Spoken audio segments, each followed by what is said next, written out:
Okay.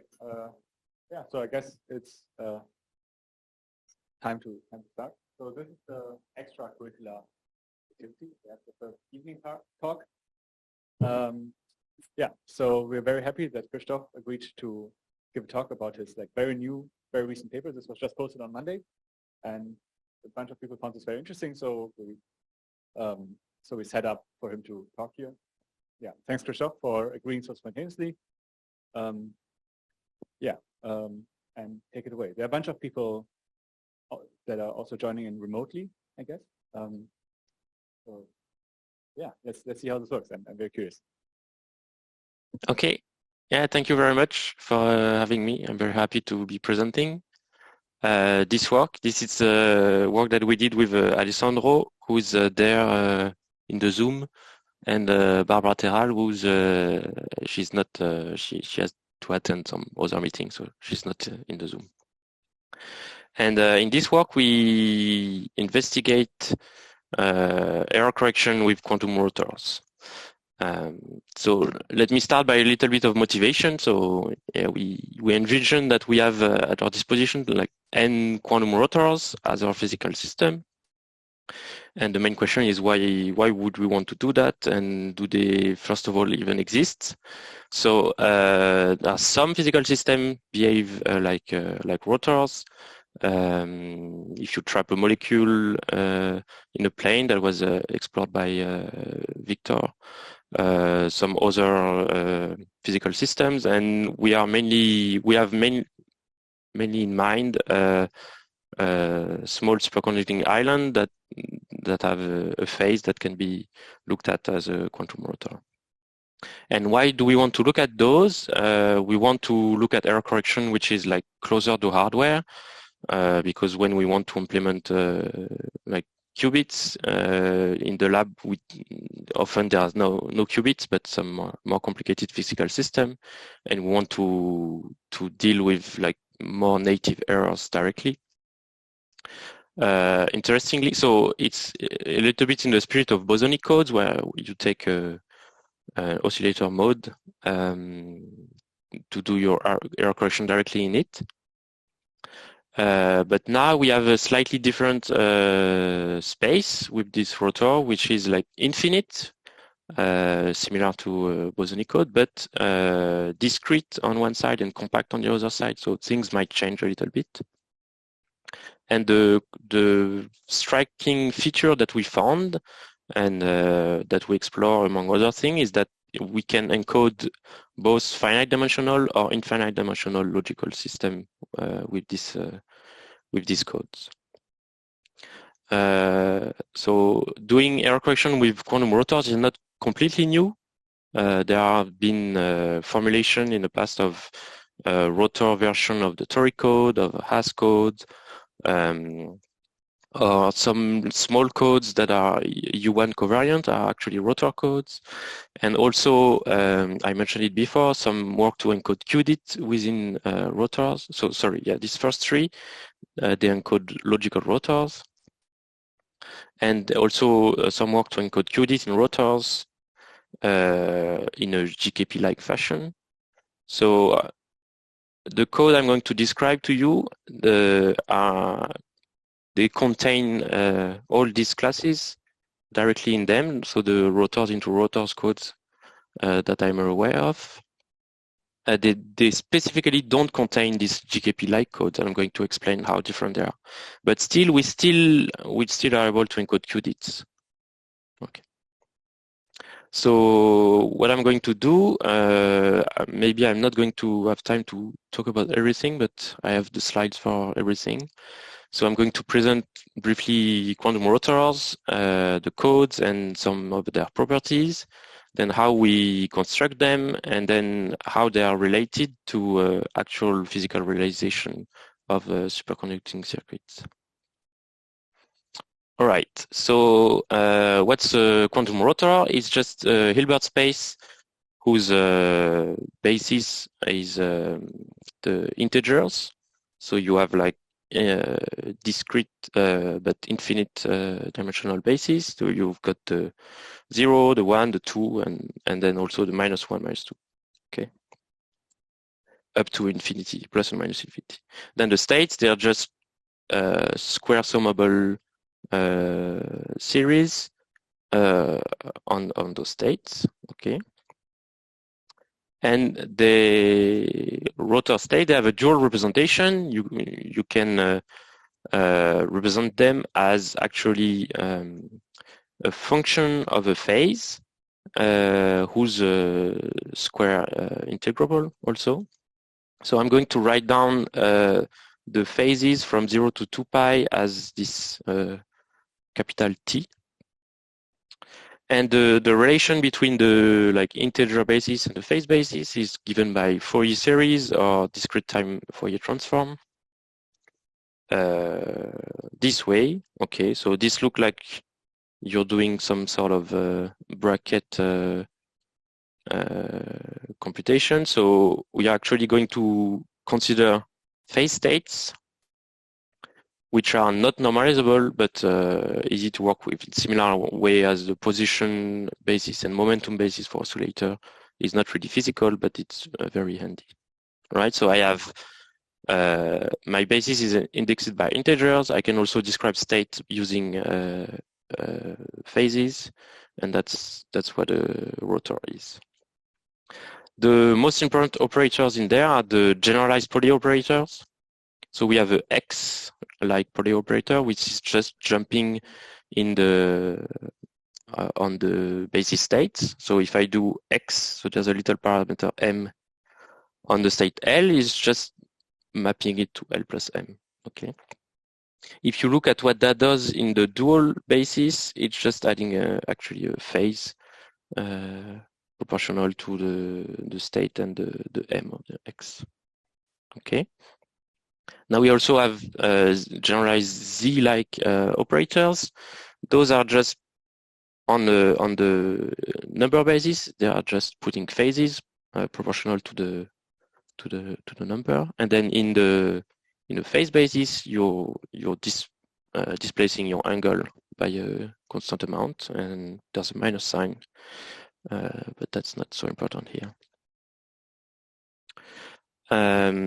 Okay, so you have the usual kind of behavior for Pauli operators.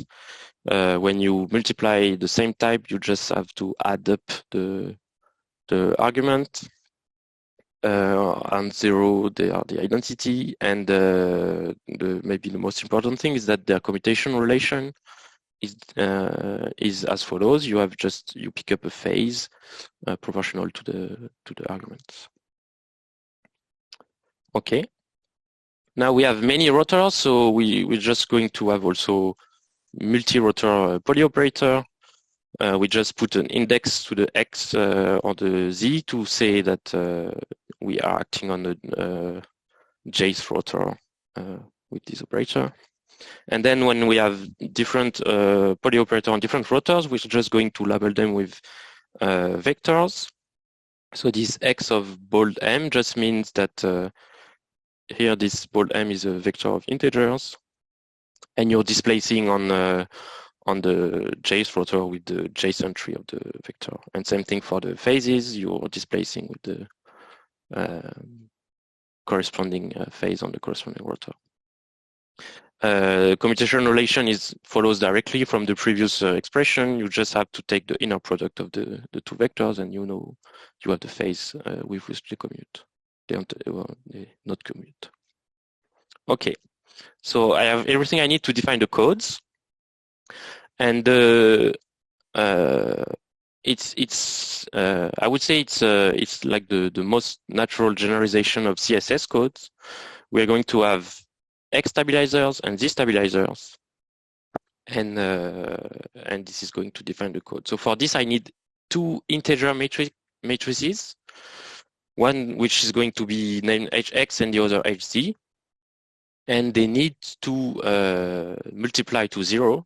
Right, so in this way, and this is like these operations are over integer. This is not like this is integer operation.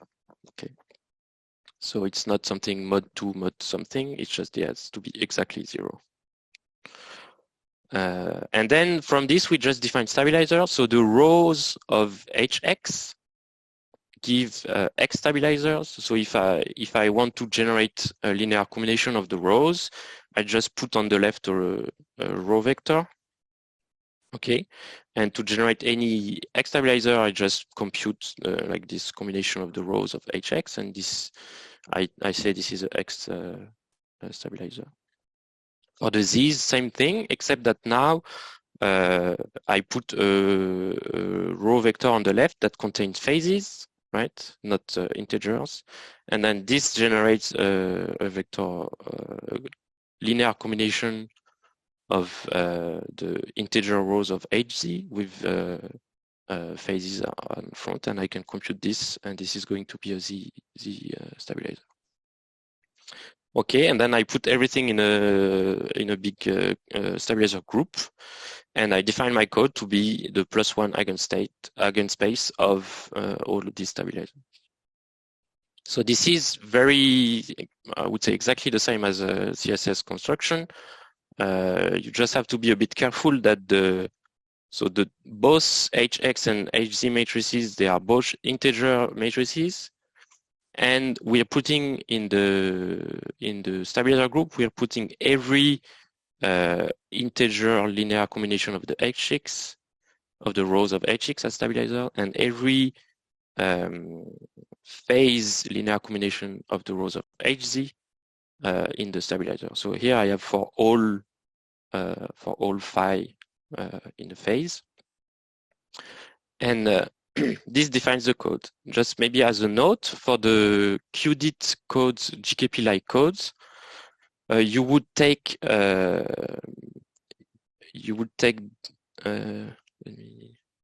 so here, instead of for all phi, you would just take some phi in a restricted set, like, I don't know, 0 k pi over d something.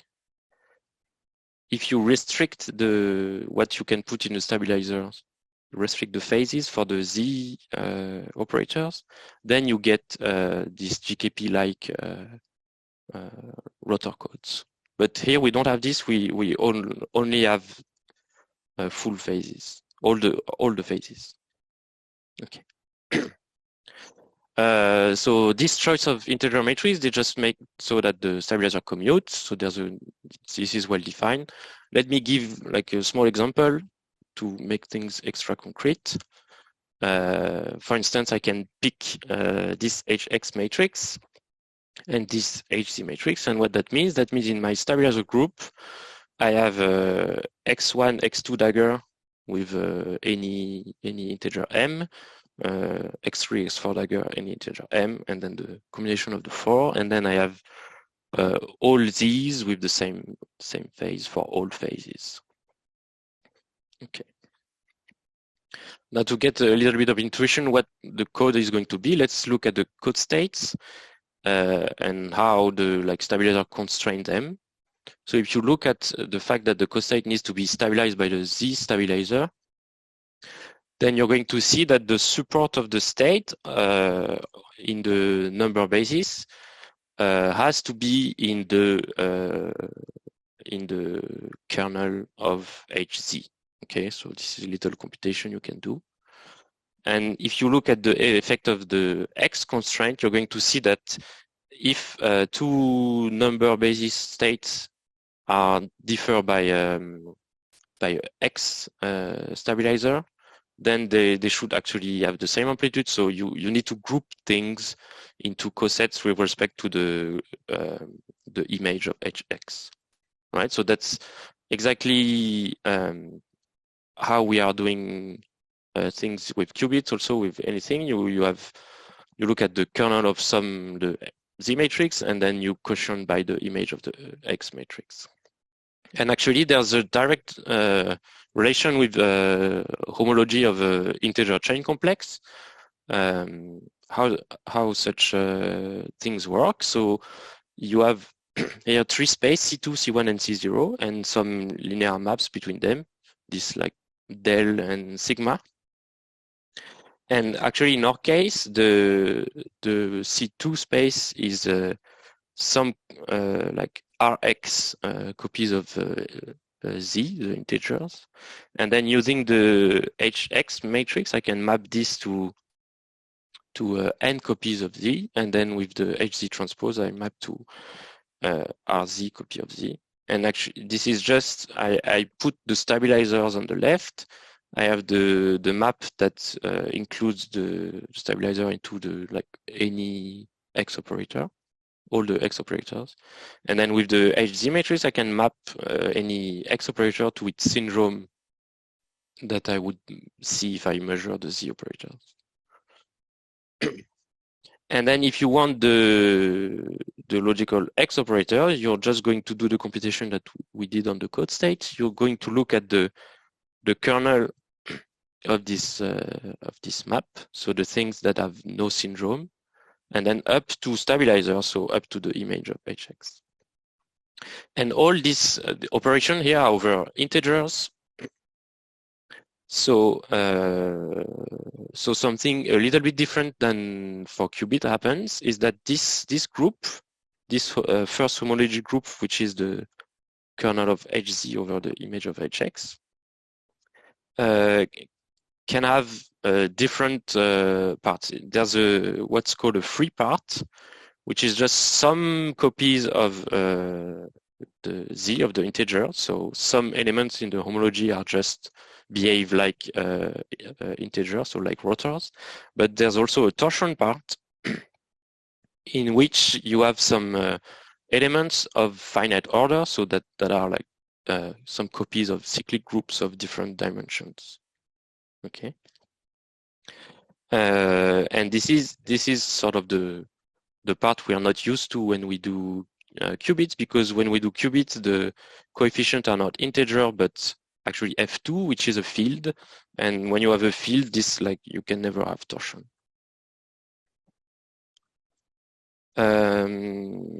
Okay, and then this homology group, you can generate it with also an integer matrix, and then you can write down what the X logical are, which are just elements of this logical matrix plus any stabilizer you want. Okay, let's look at the example again to get more intuition. So here we want things that are in the kernel of Hz. So this is all one. So basically we want a vector that sums to 0, sorry. So for instance, let me pick one. If you put -1 on the second and +1 on the third guy, this sums to 0. And you can check that this is not in the image of Hx, so this is not stabilizer. Okay, but now let me try to still generate this with the X stabilizers. Actually, if you take the sum of the 3 X stabilizers, you can get this vector, which is almost the same, but there's a factor 2, right?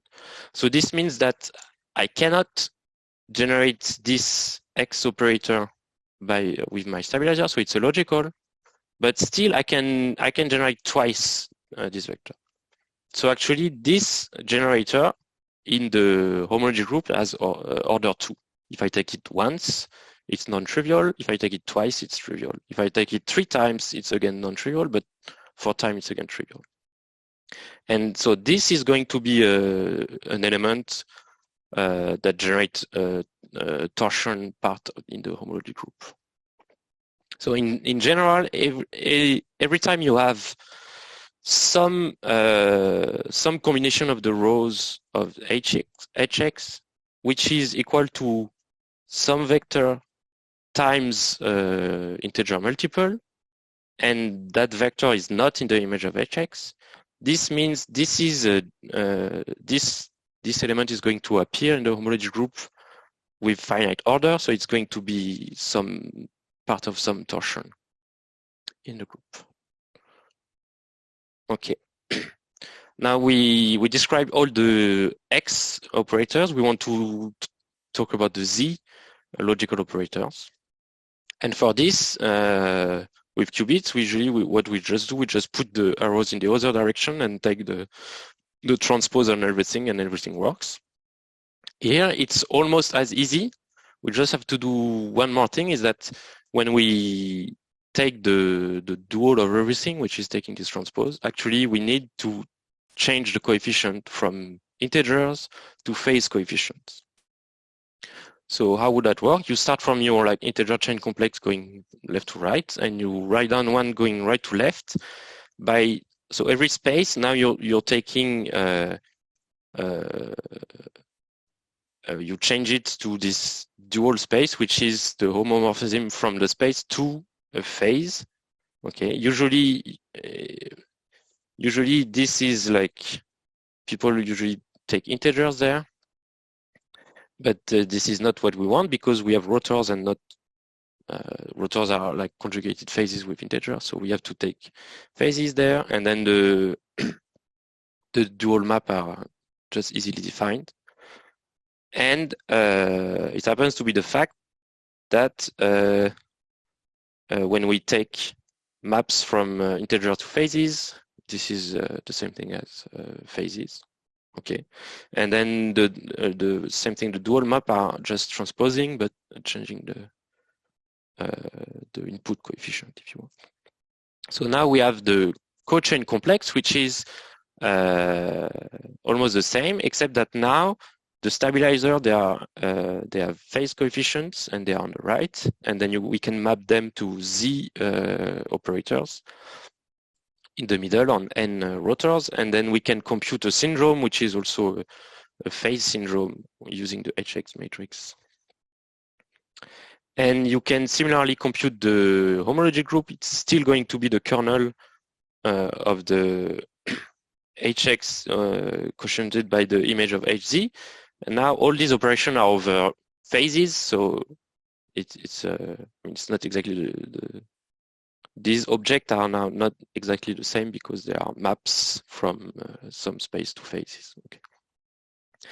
But when you do this this way of taking the cochain complex, then you always have that the first cohomology group, or any cohomology group, is going to be exactly the dual of the homology group. So we do have like the correct Z operators and X operators for logical rotors or Qubits. And this is not the case if you would take the cohomology with integer coefficient. You would get something different. Okay, you can similarly find a way to generate all the operators. This is the same thing is happening. So let's go back to our example. So now we want some phase vector that commutes with all the HX elements. So if we look at the first row, so if you have a phase on the first guy, then you should have the same phase on the second guy so that they cancel out to 0. But now in the last row, they say they should have opposite signs. So actually what's happening is that you can have such a vector in the kernel of HX only if the phase is exactly pi, because minus pi is the same thing as pi. Okay, so now we have really like characterized the logical space of this small example. We have an X logical operator, which is -1 + 1 in the middle, and the Z logical operator, which is 1, 1 on the left, and with only the phase pi, and this is a logical qubit. Okay, maybe I should stop for questions maybe at this point.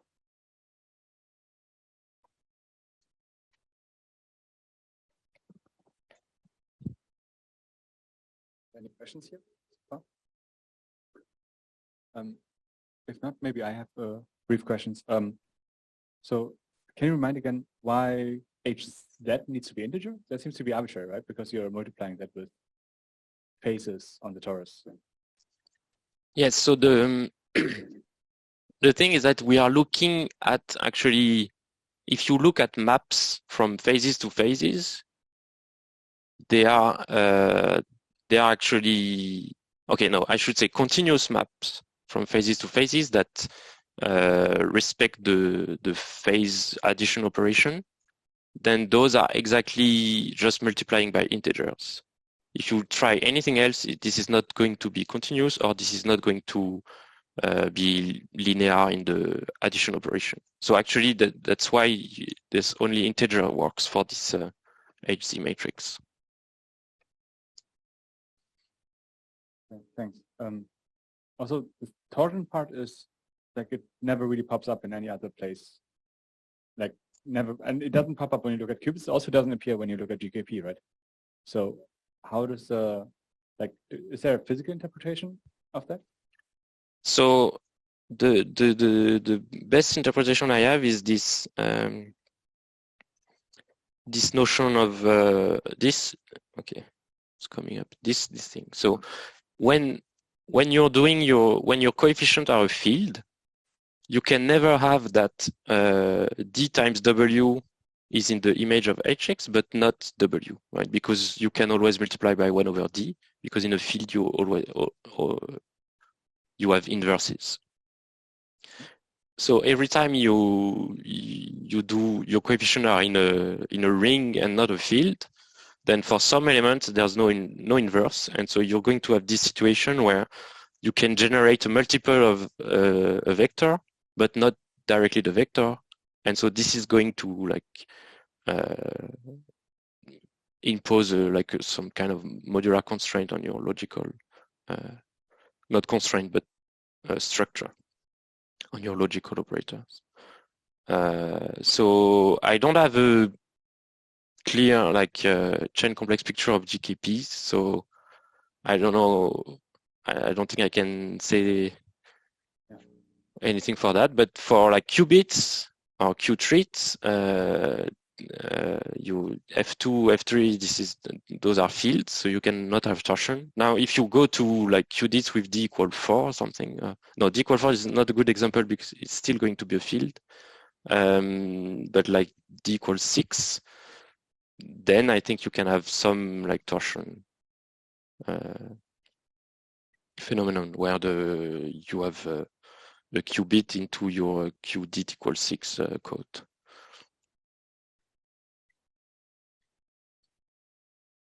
Thanks. Any other questions here? I guess you can continue. Okay. So we have defined codes. We understand the logical operators. We want to talk a little bit about the properties. So we want to have some kind of notion of distance. But for that, we have to have in mind some sort of noise models. And the distance is going to be just corresponding to this noise model. So we are going to put the sort of most general but simplest thing we can think of, which is polynoise. And we kind of want that doing shifts with large amplitude is less probable than with small amplitudes. So we're going to say we have a poly x shift by m with some probability which is exponentially decreasing with this m. And same thing for the phase. We want zero shift in the phase is most probable, and then pi shift is the least probable. So we need some sort of function that look like this. So for instance, for the phase, we can take a sine square of the half of the phase. For the integer, we can just take the absolute value of the integer and say this is sort of so this function v are sort of the weight to tell you how much it costs. And some, of course, you can have some constant parameters to give a strength of the noise. Okay, and then we define from this noise model, and a priori it's a bit it depends on how on the actual hardware you implement this thing on.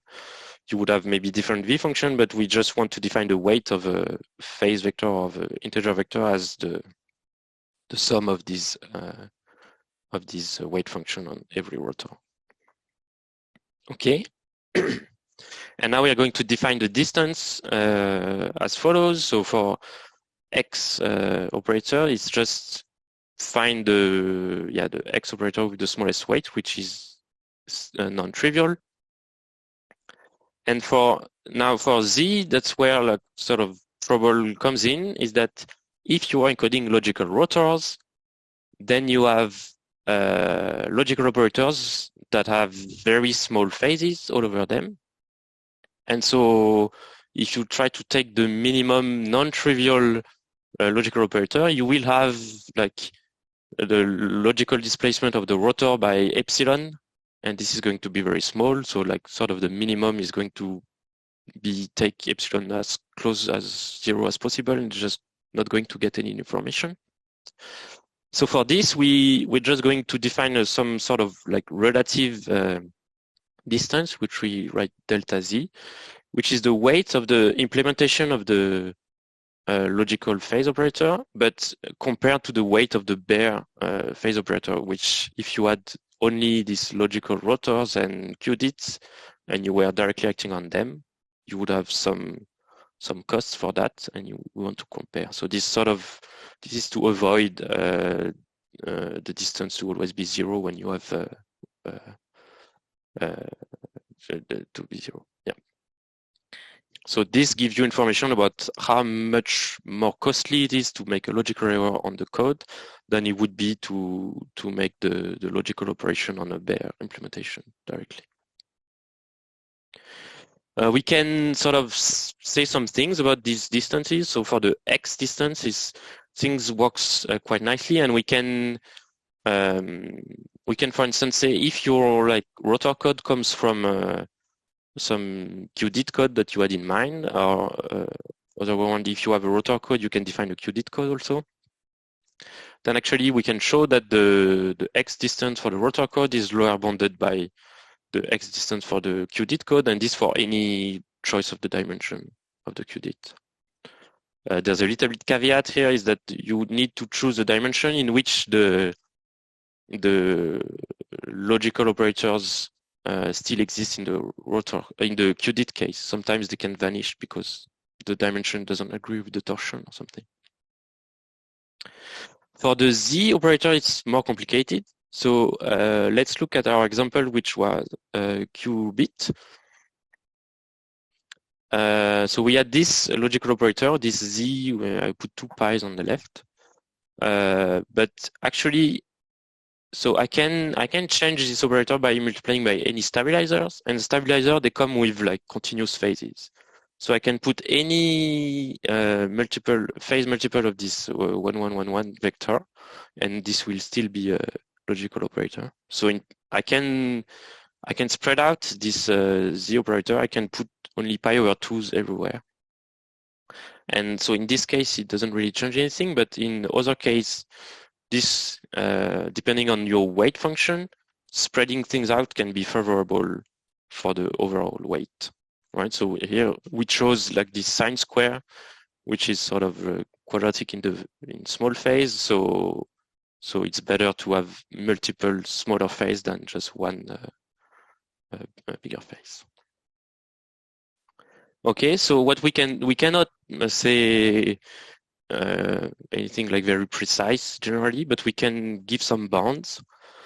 And for this, we found that looking at the disjointness of the X operator was useful. So we are going to pick a rotor code and then pick a set of logical X operator that don't overlap, so a disjoint set. And for things to work, you have to have them with only 0, +1, and -1 values. But in most cases, in the cases that we looked at, that was fine. Hi, Ben. And then we're going to look at the largest weight of an operator in this set. And we can show that any conjugated Z has to commute correctly with all these elements in this set. And so if basically when the distance is large, the best is to spread out all the weights on all these X operators, and you get some sort of bound, which is looks like this, which is like number of elements in the set times the size of the element in the sets, and then times the sine square of whatever the size of the set. So this is just for some sets, this gives a terrible bound, right? So it's just in some cases you find a nice set of X operator that is going to sort of give you a distance. In many cases, it just gives you a very loose bound. Okay, and I'm just going to introduce like the notation for the parameters. So we have the number of rotors, n, and then we have some number of logical rotors, which I put here, k, but then we also have some number of Qubits, and I'm just going to write down their dimension there. So basically you want to write the full homological group there, but just these numbers are enough. And then you record the X and Z distance. Okay. Right, so should I continue or I don't know?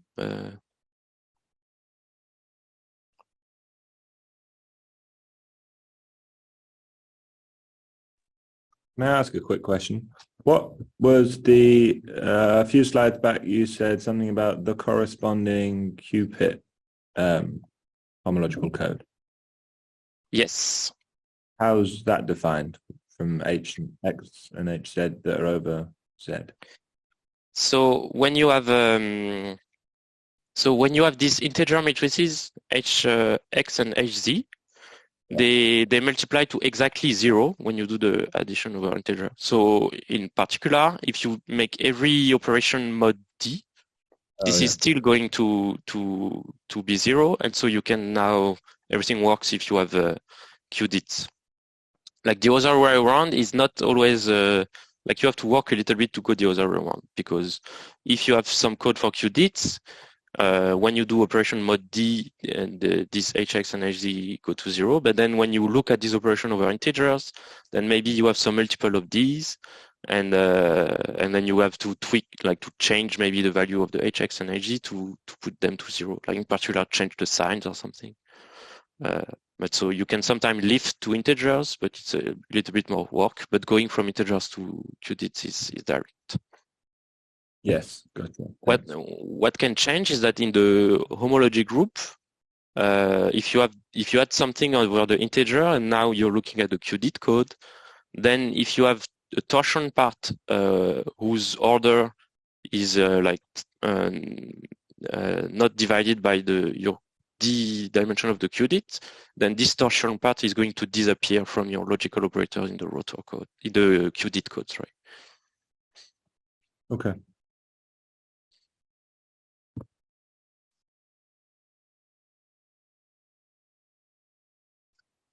Okay.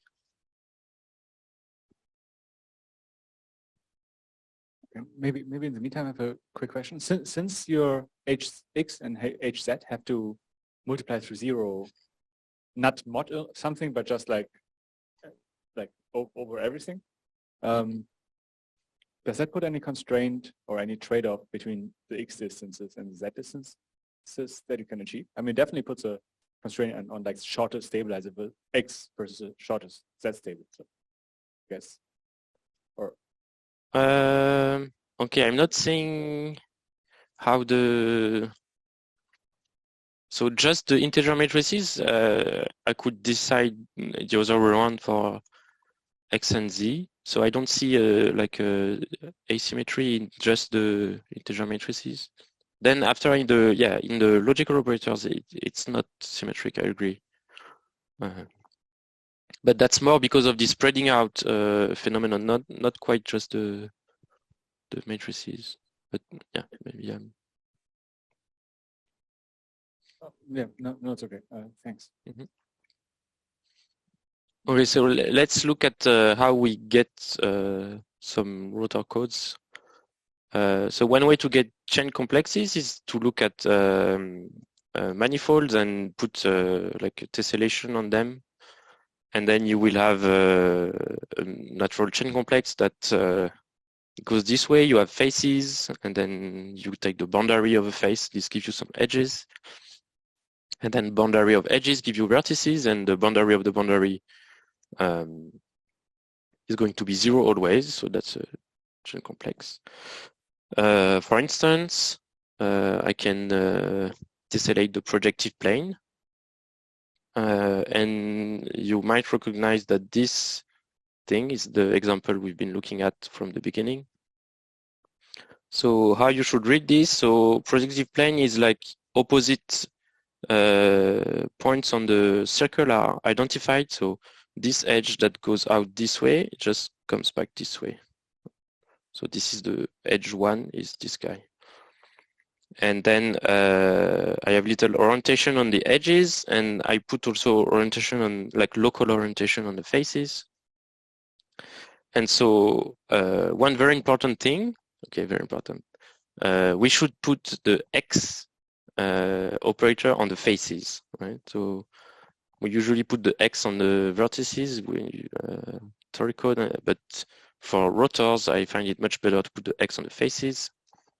Because that's when we do this that we get interesting torsion. Okay, and then the Z are given by the faces, and you look at to know if you put +1 or -1, you look at the incidence between the local orientation of the face and the rotation of the edge. Okay, so this is just a table of the homology group of the projective plane, so we can see a little bit what can happen. So what we've done so with Z coefficient, we look at the homology, and so this we've looked at having a qubit at the first level of the homology in the projective plane, and we have that if we look at the cohomology with coefficient over the phases, then we do get the corresponding Z2 as well, so we do have our qubit.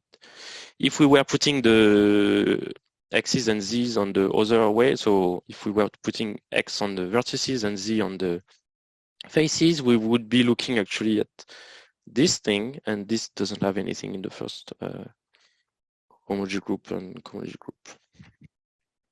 Now, this projective plane code was already like looked at for qubits, and for qubits, everything like you have Z2s everywhere. Okay, that's fine.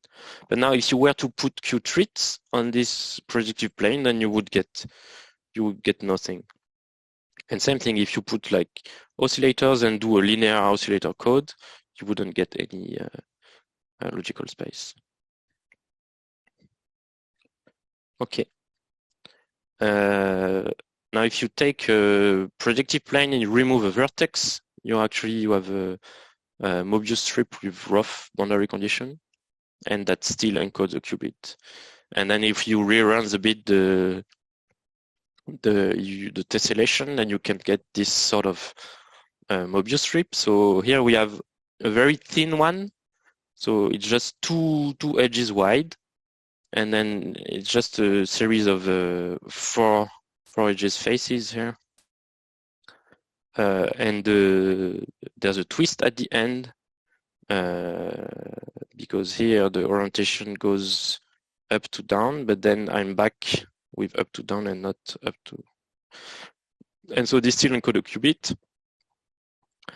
So I have 2 N rotors, 1 qubit, and distance 2 for the X and N for the phase. Okay. Now you can take a wider Mobius strip, so you just tessellate more the middle, and then you have your twist at the end. If you look at this and you try to look at the Z distance, you're going to have some sort of trade-off between the length and the width. Actually, if you want some growing distance for both X and Z, you need to choose a Mobius strip to be thin, so you need that the length is the square of the width. Okay. But you can still have both growing. So you can still have X and Z growing, but you need to make the length growing faster than the width. Okay. Remarkably, if you remove the twist and you just have a cylinder, okay, this is a mistake. This is no longer a qubit. This is now a rotor. There's 1 rotor in there. Okay, but you have the same distance scaling, and so you should still pick the longer cylinder than wide. Okay, and then so here to have both distance growing, we had to sort of skew the thing that they are more long than width. That's not very elegant. So, but we can go to 3D. For instance, take the real projective space in 3D. Now you have a ball, and the antipodal points are identified still. And you can also remove a vertex to have a version with boundaries like the Mobius strip, and you would get something like this. So this is like this looks like a toric code with rough boundaries at the top and bottom, except that on all around here, what looks like smooth boundaries, it's actually linked in opposite ways. And these things encode a logical qubit also. And you naturally have a growing distance for X and Z. So if you add the normal toric code, here the surface-like operator would grow like n square, but because we can spread them out, they only grow like n. There's like you lose one dimension, but you still have some like some growing distance for both. So these are constructions coming from like geometrical manifold, if you want. We show also that you can take the product of very abstract chain complexes and get interesting things.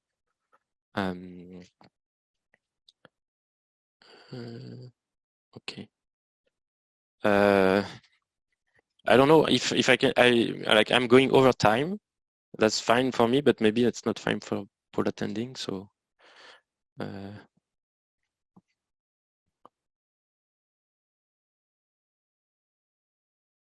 Yeah, I mean, here everybody seems to be okay. Yeah, and our talk is okay. I mean, yeah, I think so. I mean, it's getting interesting, right? Like, okay, increasingly, it would be a pity to rush now. But okay. We also have to be. Yeah. So yeah. Yeah.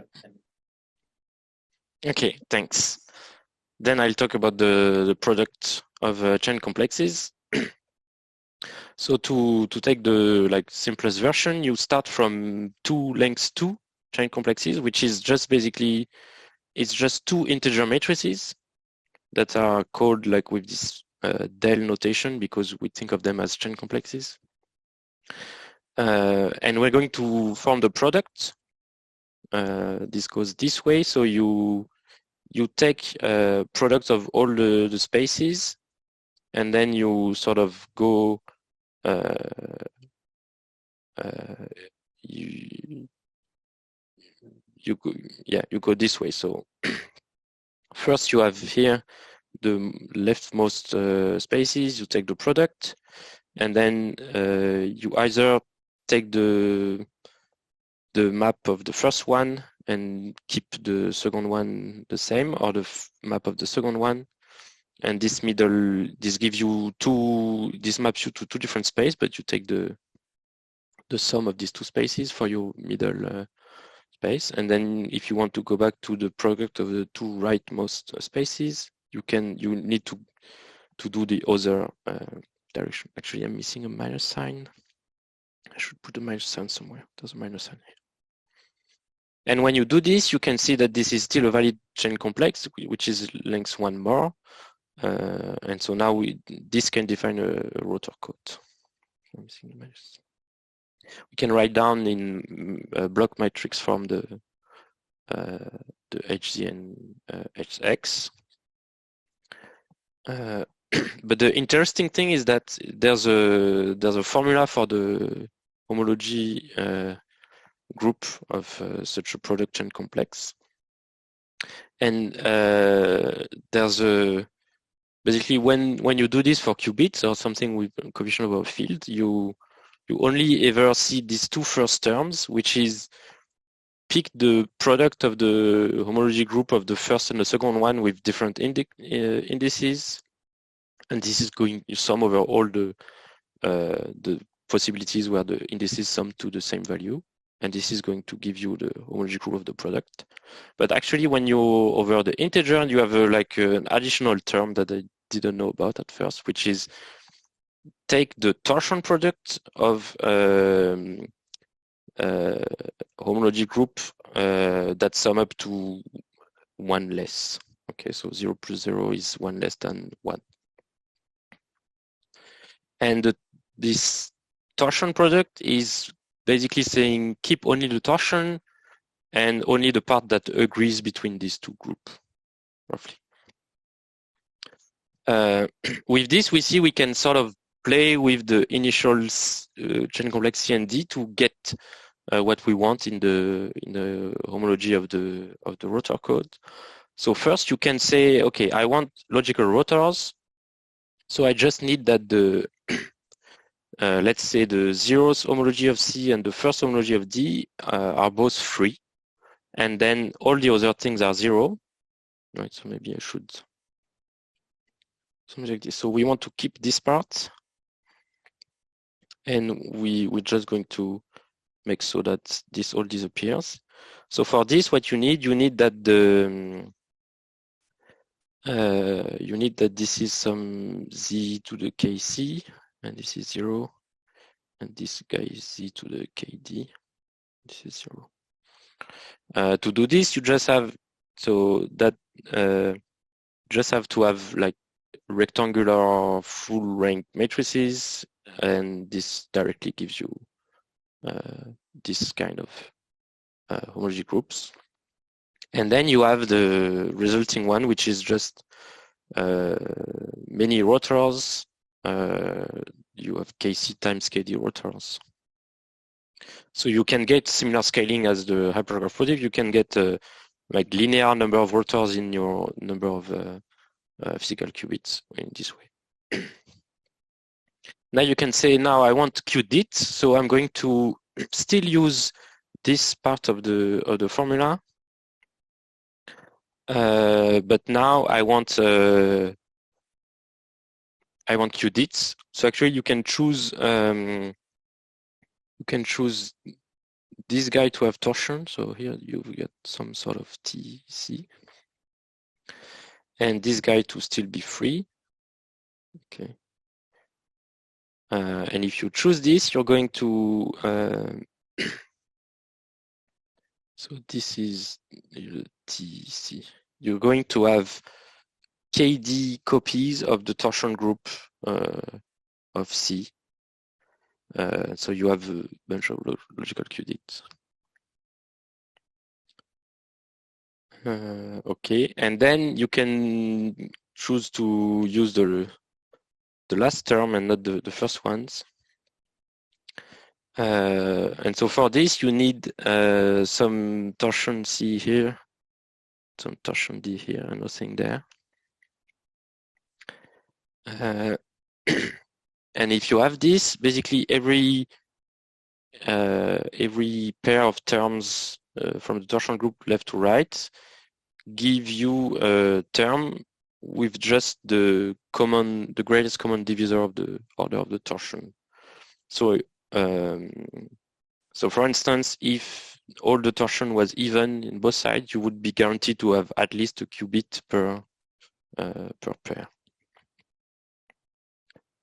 And the logical operators coming from this part are a little bit different from the other, but okay, it's a bit technical, so I'm not going to describe them. Just maybe I think I should say how you could do to pick such a matrix which has like some torsion, or matrix that has some free part. So it's fairly easy. So if you pick, so just pick your favorite parity check matrix of a binary code. This is a full rank n minus k by n matrix. And this one, if you look at it as a integer length to chain complex, it would have a free part corresponding to the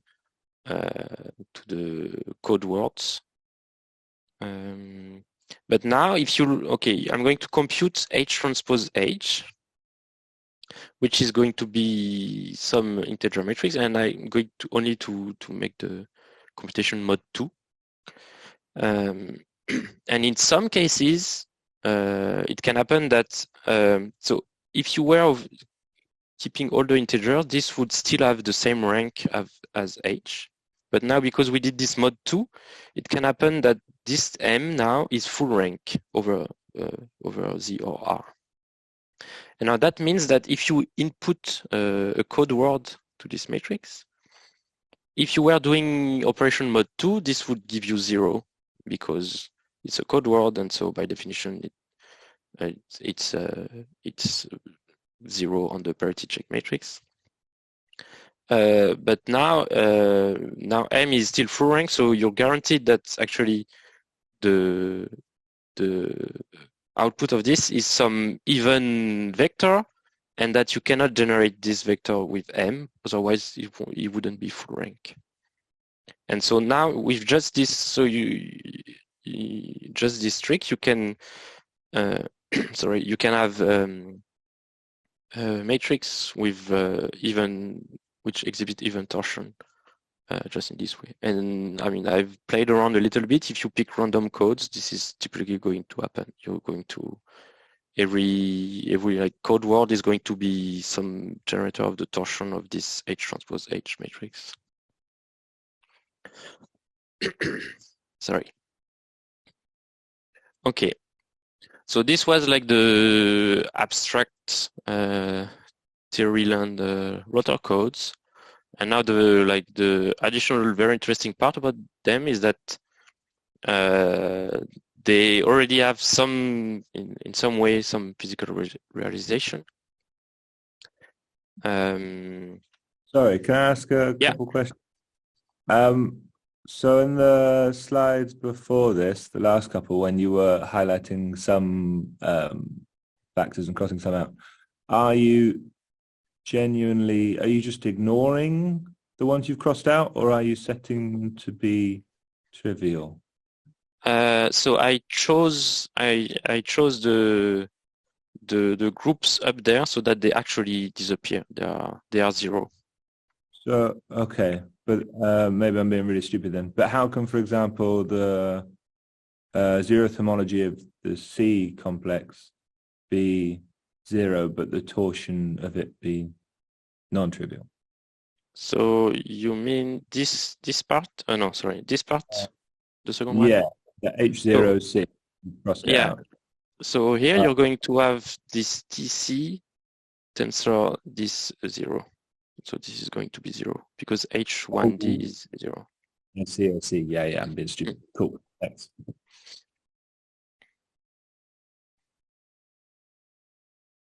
Maybe other questions? Hi, Chris. Thanks, great talk so far. So somebody asked earlier if there was a physical intuition for having a torsion rather than just the fully free thing making your homology. Yeah, I don't have an answer for that, but I don't think that having torsion is unique to rotor codes.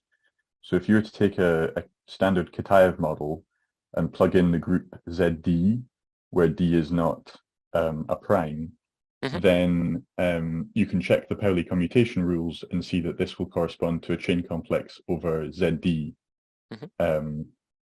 And so you'll have torsion in that model as well, just for a kind of bog standard Kitaev model.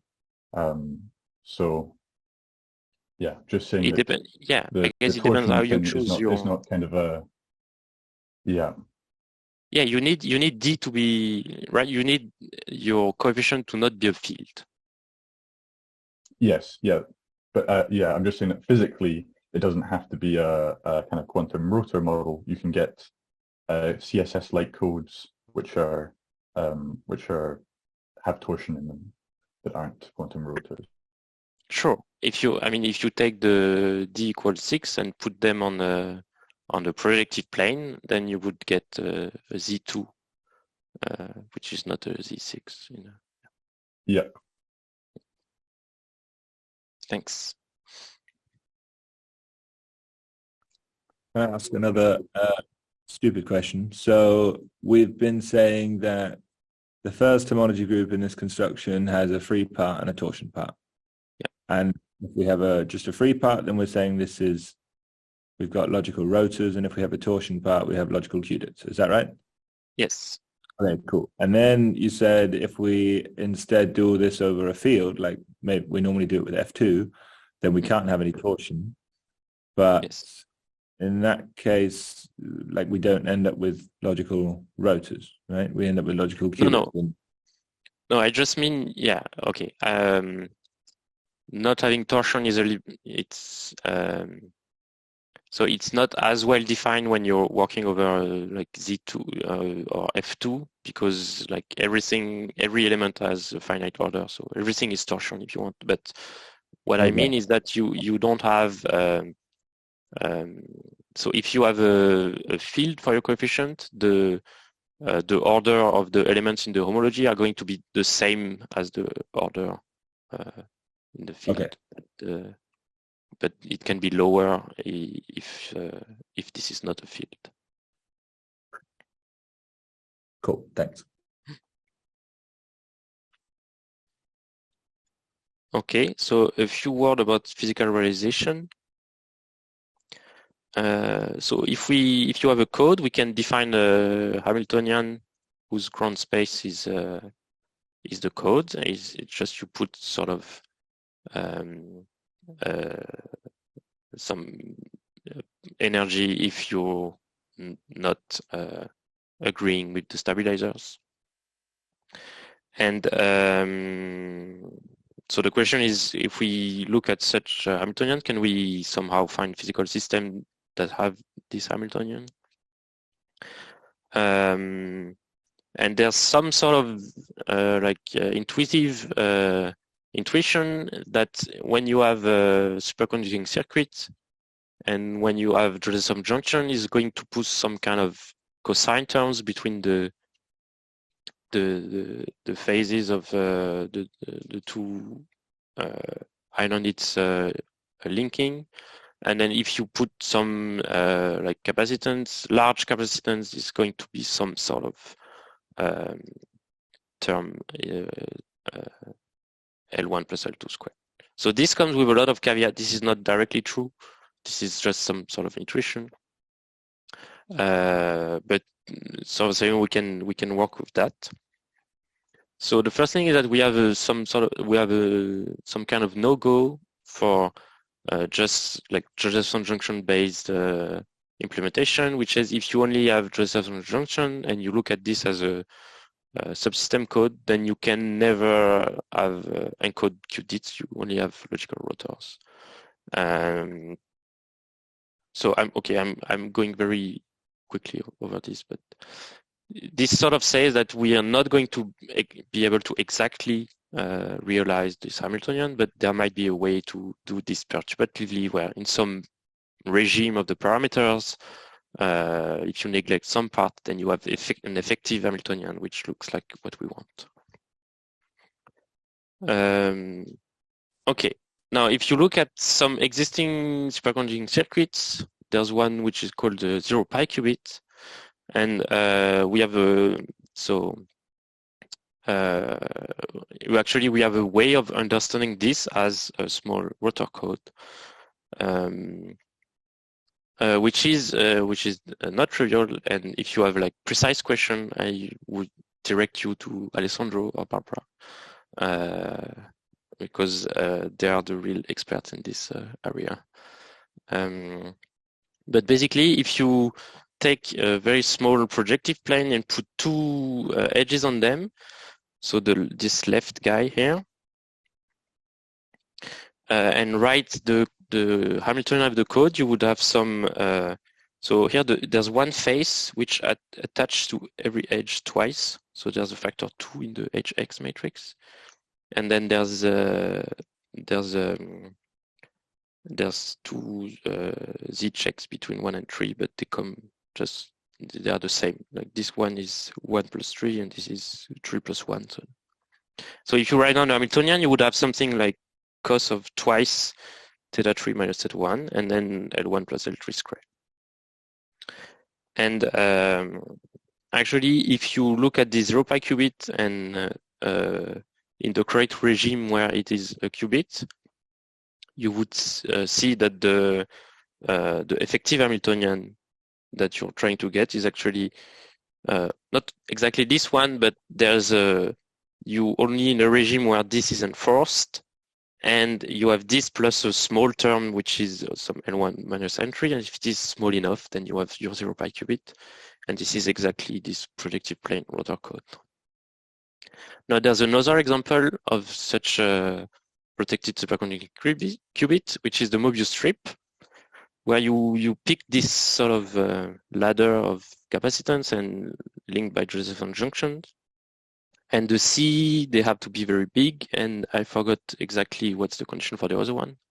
But what we can see is that this very thin Mobius strip has the same number of rotor degrees of freedom, and is actually describing the same code. So same thing. This is very highly non-trivial how you get from this circuit to an effective Hamiltonian that was conspired as this. But we show this in the paper. Okay. So let me wrap up. So we have defined these homological quantum rotor codes. They can encode rotors, qubits, and they have no modular constraint in the stabilizers. And we define parameters for them. So the x distance, z distance. The z distance is more tricky because you can spread out the z logical operators.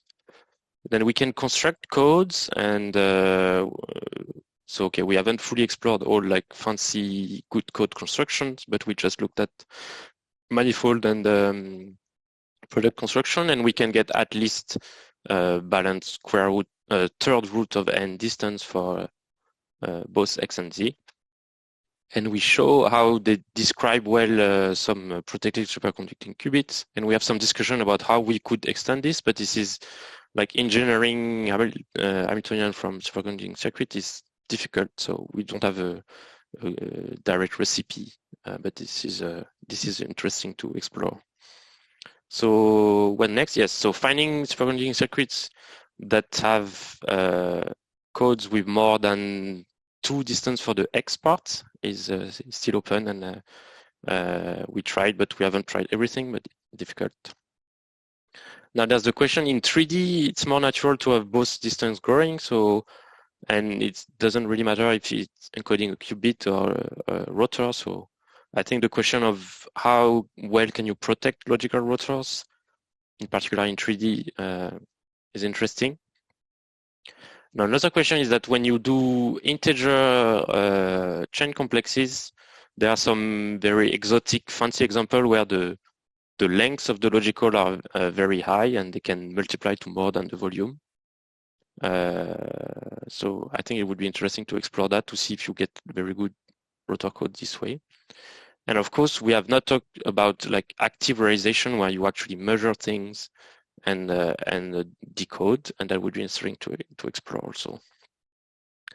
Okay, that's it for me. I'm open for any question.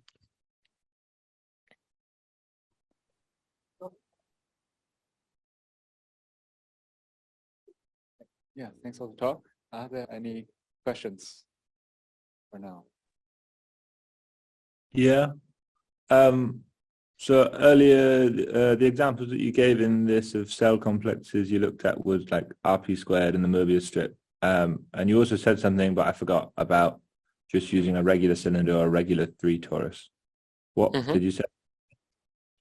So I'm saying that the distance scaling for the Z part actually looks very similar. So we can go to this cylinder versus Mobius strip, for instance. So in both cases, the x distance is just crossing from top to bottom. This is this green, this green part. So it's the same for both. And then the question is, can you find a logical Z that's smaller than this one by spreading it out, and we can use the bound that we have by choosing a disjoint set of X operators, and you're just going to choose all the parallel ones this way. And this works like whether or not there's a twist at the end, you still have this disjunct set of X operators. And so the bound says that you can, like you have a lower bound, you cannot spread out more than spreading out over all these vertical edges. And actually in both cases there is a spread out logical. So maybe I have an additional slide for that. Let me quickly jump to it. Right, so here, if you can actually use this value for the Z stabilizer, which are on the vertices. So this means like this guy, you put a minus 2 pi over 5, okay? And if you do this, you're going to spread out your logical all over the place, except you're going to have some leftover here at the twists that you wouldn't get for the cylinder. But this leftover is of constant size because there's very small phases there. And so this then gives the same distance scaling that I put in the slides up there,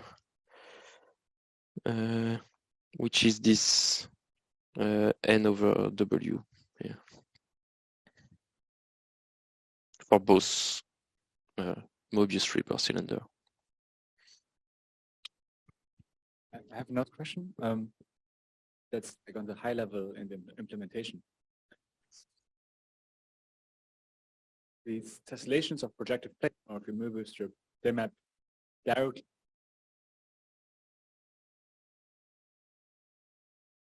I cannot hear anymore. Oh, sorry. So do the tessellations of the projective plane or the homological construction on the either the projective plane or on the Mobius strip, do they always map directly to some kind of circuit that's like local on the on No. We tried to find a recipe to that has this map, but we didn't find one. And it like at least so we tried with capacitance, inductances, and Josephson junctions, and nothing more. And from that we couldn't find a recipe. Maybe having like some more fancy elements could help, or maybe we haven't found something with just these simple ones. But right. The one thing is like it's very difficult to engineer the capacitance part because you're writing down something and then you have to match the inverse of the matrix and yeah. Okay, so it's not a like general LDPC construction in some weird space yet. No, we tried. So there is a construction to get Hamiltonians for Qubit codes, which is a bit systematic, and we tried to match this one. This is by Brel et al. But it doesn't work in the rotor, like in the discrete case, because of the capacitance doesn't do what we want them to do.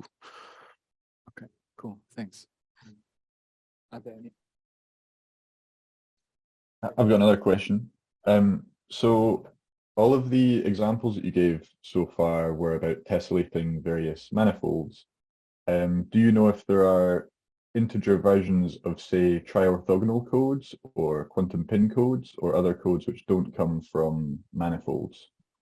So I did give some example which don't come from manifold. Like when you take these products, you can take very weird initial matrices for the C and D complexes, and then this wouldn't correspond directly to a manifold. Okay, sure. Now there is a recent paper that maps any of these chain complex to a dimension 11 manifold. So there's always a way to find a manifold, but yeah. Yeah. But like if you this is sort of one way I would go about this. It's just take like random binary codes and look at this H transpose H, and this gives you some LDPC rotor codes with encoding Qubits. Just pick them at random, and then you wouldn't get any manifold, but you would get some interesting codes, I think. So do you know anything about like how you can do transversal logical operations on these things? I mean, I know that you said that the mapping to circuits wasn't easy. So I don't. So we have not fully explored that. So you can always do, of course, the poly operation transversally, and then I don't know if there's anything different from what we know about qubit codes. One funny thing is that so if you do things that have both rotors and qubits, so for instance, if you take a Klein bottle, you will have one qubit and one rotor, and then you can actually do a Dehn twist on the Klein bottle, and this is going to be like some kind of entangling operation between the qubit and the rotor. So maybe there are some fun things to do there, but I would expect that you can do easily like the boring things, like the Clifford equivalent things, and I don't. I'm not expecting to find a fancy way of doing magic gates, but maybe there are. I don't know. Okay, cool. and Yeah. I think we should. sorry, I had one more, but I can leave it.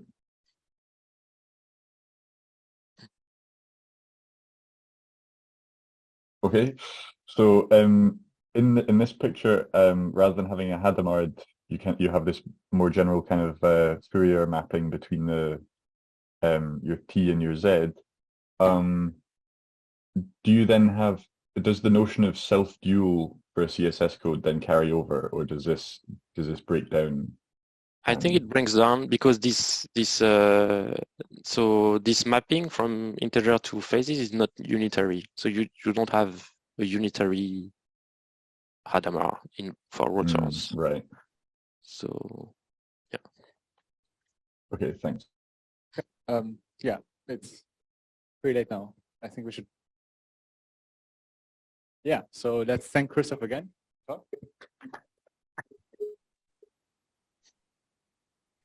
Oh, okay. And whoops. Okay, I broke the mic. No, it's fixed. Okay. Yeah. Okay. So thanks a lot, Christoph. Yeah, and that's it. Okay. Cool. Thank you very much for having me. Yeah. Thank you. Thanks. Bye.